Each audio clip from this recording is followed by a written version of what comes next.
Ya, pemirsa, untuk membahas tema menarik kita kali ini, transformasi BUMN berlanjut pasca pengesahan Undang-Undang BUMN. Kita sudah tersambung melalui Zoom bersama dengan Bapak Toto Pranoto. Beliau adalah Associate Director BUMN Research Group LM, Fakultas Ekonomi Bisnis, Universitas Indonesia. Halo Pak Toto, apa kabar? Kabar baik, Pras. Baik, terima kasih atas waktu yang disempatkan. Pak Toto, kalau kita cermati dan sebelum membahas lebih jauh, kita akan review terlebih dahulu perjalanan transformasi BUMN hingga saat ini sudah seperti apa nih? Silakan Pak. Ya, jadi menurut saya apa yang sudah dikerjakan Kementerian BUMN di bawah Pak Erick Thohir ya dalam 5 tahun terakhir saya kira sudah cukup juga memberikan banyak dampak kemajuan ya. Karena kemudian program-program restrukturisasi yang dijalankan dalam 5 tahun terakhir terhadap perusahaan negara ini cukup masif ya. Jadi misalnya kaitannya dengan bagaimana keinginan untuk lebih meningkatkan daya saing perusahaan negara ya. Program misalnya dengan membuat beberapa holding ya. Tujuannya kan sebetulnya bukan cuma sekedar mengumpulkan beberapa BUMN dalam satu holding ya. Oke. Tapi kemudian juga bagaimana value creation bisa diciptakan dari keberadaan holding tadi ya. Sehingga kita sudah bisa melihat misalnya kemajuan-kemajuan beberapa holding company tadi diukur dari beberapa indikator tentunya ya. Bagaimana kemudian mereka bisa mengenerate kemampuan untuk sales yang lebih tinggi, profit yang lebih meningkat, dan yang lebih penting juga kemudian kemampuan mereka ya untuk juga mulai masuk ke program-program misalnya terkait dengan soal hilirisasi dan lain-lain, Oke. sehingga kemudian value-nya itu bisa lebih ditingkatkan dalam konteks tadi ya. Tentu belum semuanya juga dalam konteks ini sudah berhasil 100% ya. Tentu juga ada beberapa perusahaan-perusahaan negara yang masih dalam kategori tanda petik sakit yang masih harus diselesaikan, harus disembuhkan gitu misalnya. Tapi overall menurut saya transformasi yang sudah dijalankan di era Kementerian BUMN di bawah Pak Erick Thohir atau bahkan juga dimulai sejak era Bu Rini sebagai menteri sudah terus berjalan sesuai dengan target yang mereka buat. Dan menurut saya dalam konteks ini beberapa BUMN kemudian sudah mendapatkan suatu titik kemajuan yang lebih signifikan dibandingkan pada periode-periode sebelumnya. Baik, itu dia. Transportasi yang menuju arah positif. Lantas seberapa besar transformasi yang sudah dilakukan tadi berkontribusi akhirnya bagi perekonomian nasional begitu sejauh ini? Ya tentu kita harus melihat pada ukuran-ukuran yang paling mudah dilihat ya. Indikatornya kan sebetulnya misalnya berapa target pendapatan, berapa Oke. target profit ya, atau berapa dividen yang bisa diberikan oleh BUMN ini kepada negara ya. Ya. Kalau kita lihat perkembangannya dalam 3 tahun terakhir misalnya setelah pasca periode COVID ya, saya kira kan tren mengenai jumlah total sales pendapatan BUMN itu kan meningkat dengan cukup pesat ya. Demikian juga dengan angka profit dan dividen yang akan dibagikan kepada negara ya. Ya. Kan saya kira 2024 mungkin mencatat suatu prestasi di mana itu jumlah dividen yang diberikan, distorkan kepada negara ya, hampir mendekati 100 triliun itu menurut saya adalah sesuatu yang angka yang cukup signifikan ya dibandingkan dengan periode-periode sebelumnya. Jadi dalam konteks ini menurut saya memang kelihatan bahwa kontribusi ya BUMN kepada sisi sumbangan kontribusi kepada negara meningkat. Belum lagi tentu kalau kita perhatikan juga berapa jumlah penyerapan tenaga kerja misalnya ya, berapa kemampuan mereka untuk bisa meleverage kegiatan ekonomi di suatu wilayah atau region tertentu. Saya kira hal-hal ini juga menjadi bagian penting bagaimana kontribusi BUMN secara keseluruhan pada pembangunan ekonomi negara ya. Ya, tapi menurut Anda ini sudah cukup sesuai on the track begitu dalam artian memberikan manfaat yang luas juga begitu? Dari sisi itu menurut saya ya sudah ada progres, sudah ada kemajuan yang lebih baik dibandingkan periode-periode sebelumnya ya. Oke. Tapi menurut saya memang kan perlu ada langkah-langkah upaya lain bagaimana kita bisa istilahnya unlocking potential value dari BUMN itu secara lebih baik dan lebih cepat ke depan ya. Jadi itulah sebabnya menurut saya kenapa kemudian pemerintah di bawah Presiden Prabowo juga mencoba untuk melihat kesempatan itu dengan kemudian memasukkan percepatan ya terkaitan dengan RUU mengenai BUMN ini. Ya, yang menarik kan kita tahu selama pemerintahan ya kita tahu BUMN Pak Erick Thohir juga sekarang gencar sekali membentuk holding BUMN begitu. Seberapa efektifnya ini untuk bisa meningkatkan lagi performa kontribusinya terhadap perekonomian nasional kita bahas nanti di segmen berikutnya Pak Toto. Kita akan jeda dulu sebentar ya. Baik, kita akan lanjutkan kembali. Pak Toto, berdasarkan beberapa data tadi yang sudah disampaikan, nah apa yang bisa kita cermati? Ada beberapa poin yang sudah disampaikan Pak Erick, begitu ada Danantara di sana, kemudian bagaimana Anda melihat review dan kansnya di tahun 2025 hingga mungkin tahun-tahun ke depan? Ya, Saya kira ini yang tadi disampaikan Pak Erick Thohir ya dalam sidang di DPR tadi kan sebetulnya salah satu esensi ya mungkin nanti akan berubah dalam Oke, konteks pengelolaan BUMN ke depan ya. Jadi nanti baik. kalau baca undang-undang ya di revisi undang-undang BUMN ini kan nanti badan pengelola ya atau pengelola BUMN itu nanti kan akan dilimpahkan ya atau akan diserahkan kepada lembaga baru yaitu BPI Danantara ya. Iya.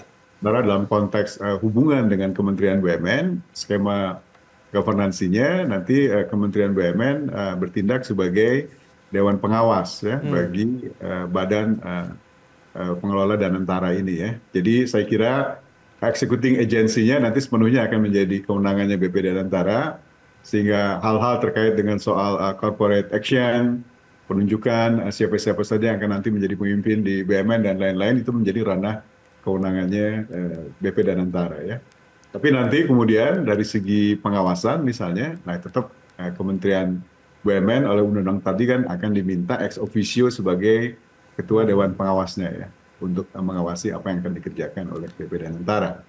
Nah untuk itu juga saya melihat dalam undang-undang tadi bahwa untuk itu maka pihak Kementerian BUMN juga akan diberikan juga kewenangan dalam konteks dia memegang satu lembar saham seri A ya yang nanti bisa dimiliki baik untuk level holding oke. operasional yang ada di Danantara maupun juga di bawah holding investasi yang juga akan nanti di bawah Danantara. Jadi maksudnya Hmm, dengan Kementerian BUMN memegang selembar saham seri A misalnya, kalau misalnya kemudian Danantara melakukan suatu aksi korporasi atau iya. corporate action, Mm-mm. dan kemudian aksi korporasi ini dianggap tidak sesuai bagi kepentingan negara, misalnya begitu ya, maka negara lewat Kementerian BUMN Hmm, itu nanti kemudian bisa mengeksekusi selembar saham seri A-nya sebetulnya untuk kemudian oke. tanda petik nanti mengkoreksi apa yang dikerjakan oleh BP Danantara. Nah, Baik. jadi dalam konteks menurut ini seperti ini saya kira tata kelola ini akan menjadi lebih sehat karena kemudian nanti ada pengelola dan juga ada pengawas yang cukup kuat begitu ya. Nah itu dia, BPI Danantara juga akan mengkonsolidasikan aset-aset berbagai BUMN untuk dijadikan kendaraan investasi pemerintah untuk bisa mendongkrak lagi atau leverage seperti yang Anda katakan aset-aset tersebut. Lantas kalau kita lihat fungsi yang dijalankan ini secara idealnya nanti akan seperti apa sehingga ini benar-benar akan efektif kalau kita bicara mengenai upaya-upaya yang sudah dilakukan sejauh ini. Ya. Kalau kita lihat di undang-undang tersebut ya, Ya. kan nanti kan memang BP Danantara kemudian pada akhirnya itu akan membuat dua holding di bawah Danantara ya. Hmm, Jadi satu adalah holding terkait dengan soal BUMN operasional, kita sebut begitu. oke. Lalu yang kedua adalah holding BUMN holding investasi ya. Hmm, Holding BUMN operasional tentu adalah mengerjakan apa yang selama ini mungkin juga sudah dikoordinasikan oleh Kementerian BUMN, bagaimana membuat supaya operasional value creation dari setiap BUMN tadi bisa meningkat begitu ya. Jadi dalam konteks ini kalau kita lihat misalnya ada 7 BUMN besar blue chips yang akan diserah terimakan, mungkin itu sementara itu menjadi bagian prioritas pertama yang akan di handover misalnya ke BP oke. Danantara. Tapi nanti kemudian BUMN-BUMN lainnya mungkin akan menyusul ya, Hmm, masuk di bawah kelolaan Danantara sepenuhnya. Lalu bagian yang kedua adalah yang kita sebut sebagai holding investasi. Jadi holding investasi itu tujuannya tentu adalah bagaimana Danantara kemudian sebagai apa namanya badan yang dibentuk pemerintah bisa membantu program-program strategis pemerintah. Misalnya kait dengan soal mempercepat soal ketahanan energi, ketahanan pangan dan lain-lain. hmm, Jadi bagaimana caranya?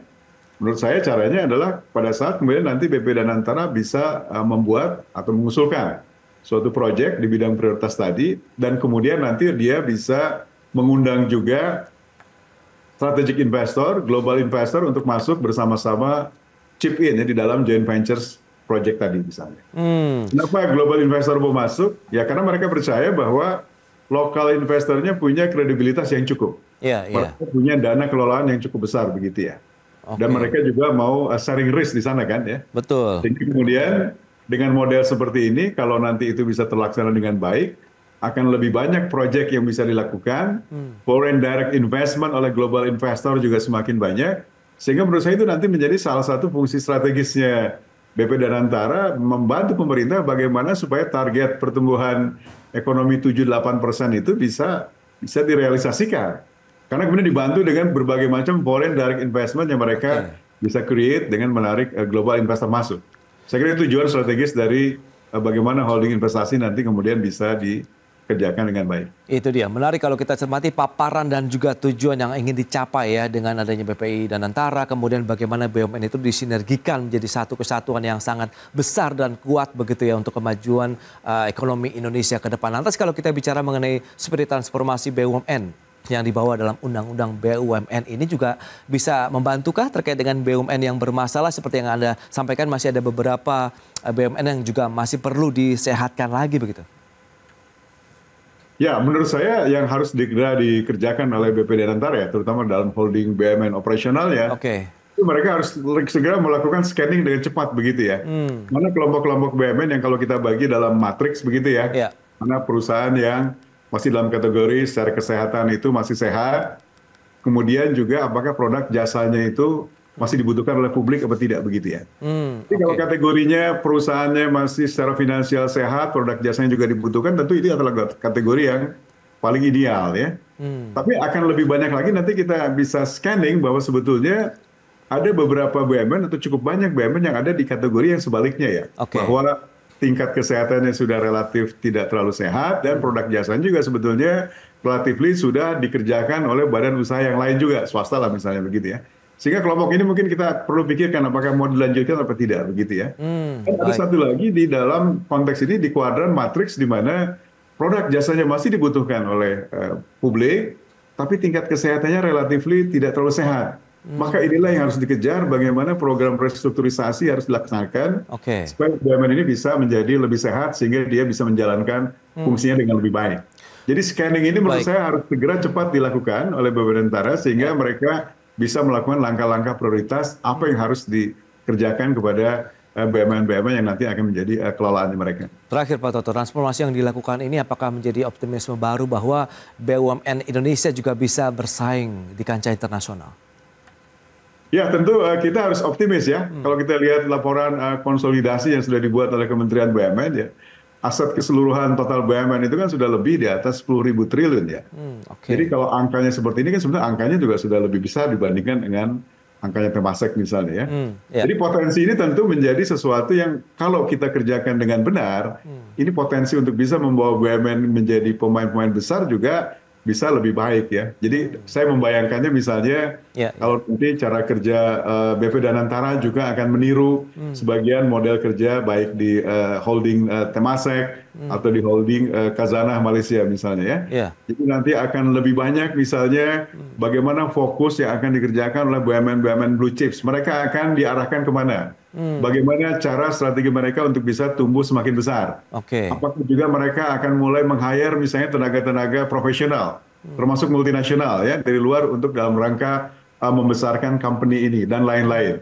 Jadi dengan kelembagaan dan Antara yang makin besar, otonomi yang cukup, fast decision making dan lain-lain, harapannya tentu BUMN kita ke depan betul-betul akan tumbuh menjadi pemain besar dan berharap bisa menjadi pemain global juga. Harapan bersama juga yang diinginkan oleh masyarakat Indonesia, apalagi dengan payung hukum yang kuat ya dengan hadirnya Undang-Undang BUMN begitu yang sudah ada saat ini. Baik, Pak Toto, terima kasih banyak atas informasi update analisis yang sudah Anda berikan terkait dengan BUMN Indonesia begitu.